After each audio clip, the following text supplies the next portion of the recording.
दोस्तों सुनिए से आपको अहम खबर दे रहे हैं कि तहसील हेडक्वार्टर अस्पताल तौसा में कोरोना वायरस आइसोलेशन वार्ड कायम कर दिया गया है। तहसील हेडक्वार्टर अस्पताल तौसा में कोरोना वायरस आइसोलेशन वार्ड कायम हो चुका है। ये वार्ड 5 बेड्स पर मुश्तमिल होगा, जहां 12 अफराद पर मुश्तमिल अमला भी काम करेगा। वार्ड में स्क्रीनिंग और इलाज मुआवजे की तमाम तर सहूलियात मुहैया की जाएंगी।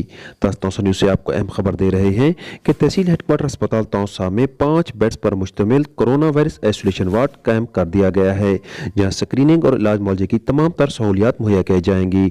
इस मौका पर इंचार्ज डॉक्टर खलील अहमद ने सीनियर सहाफ़ी गजनफर अब्बास हाशमी से गुफ्तगू करते हुए बताया।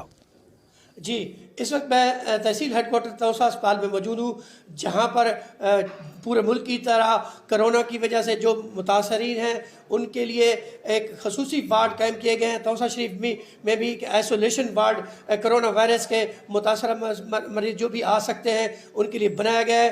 और इसमें मोहम्मद खलील डॉक्टर साहब जो हैं यहाँ पे इंचार्ज हैं, उनसे पूछते हैं कि तौसा शरीफ और गिरदनवा में इसके बचाव या तदारुक के लिए किस किस्म की सूरत हाल है और क्या क्या इंतजाम किए गए हैं।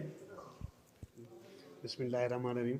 कि जिस तरह कोरोना की शिद्दत को महसूस करते हुए पूरे पाकिस्तान में और पूरी दुनिया को इसका अलर्ट दिया गया है, तो उसी तरह हुकूमत पंजाब और महकमा सेहत की जानिब से DG खान और MSTHQ हॉस्पिटल ने यहाँ पे 5 बेड्स का आइसोलेशन वार्ड्स जो है ना वो इस्टेब्लिश कर लिया है।